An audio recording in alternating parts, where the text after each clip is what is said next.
ole beef chow kan si manga ama saberin beef hi kan kat photanga chuan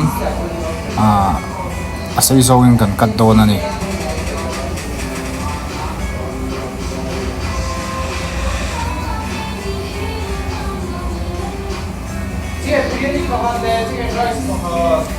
chuan kan veg man tur ho kha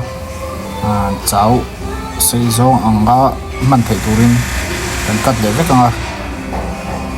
sei zong clearing kan kat don ani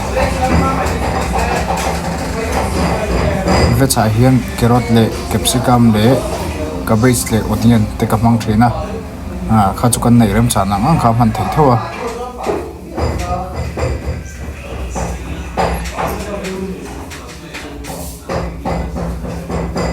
asin moi theyang ber hi chawa chona moi du bi ka alang dal du bi ka ni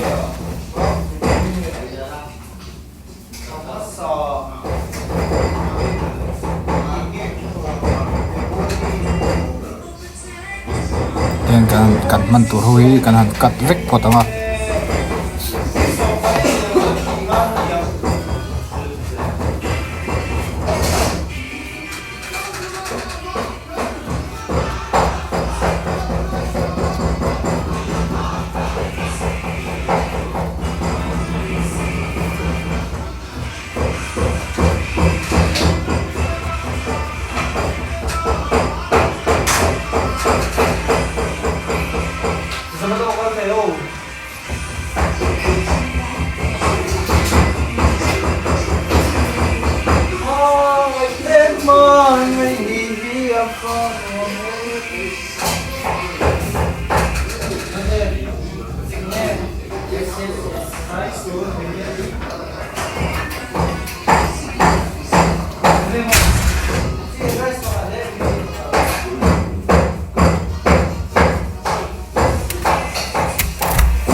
tuna chuan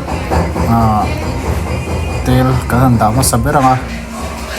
chuan tela hian bron var an chhum hianga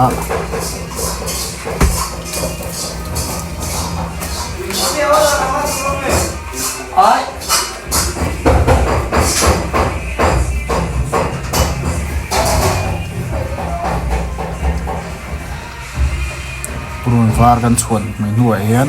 kan veg kat kha kan da don ani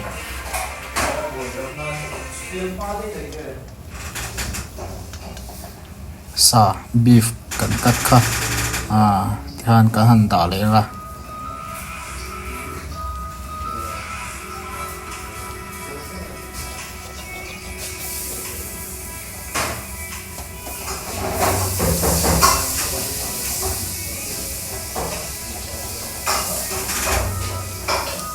azorta ti huwa kan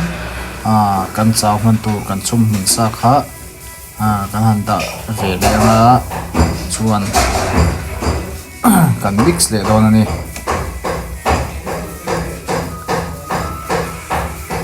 dania kapula black pepper kapul le a chi jino chỉ kiếm gần phun bột lẻ tụi nó cắt từ lại mấy cả five spice này trên spice này tirim tùy về bị phá chuan dark soy cắt từ lẻ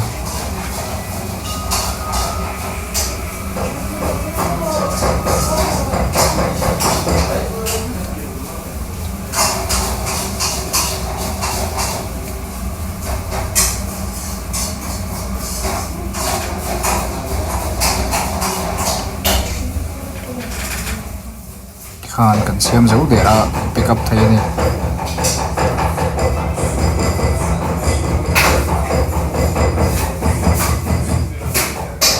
video te hi do share sapula na subscribe lo tam page om lo subscribe sak ve nge bula tam thayang bar kha lo subscribe ti do ne in share te ho te tu pang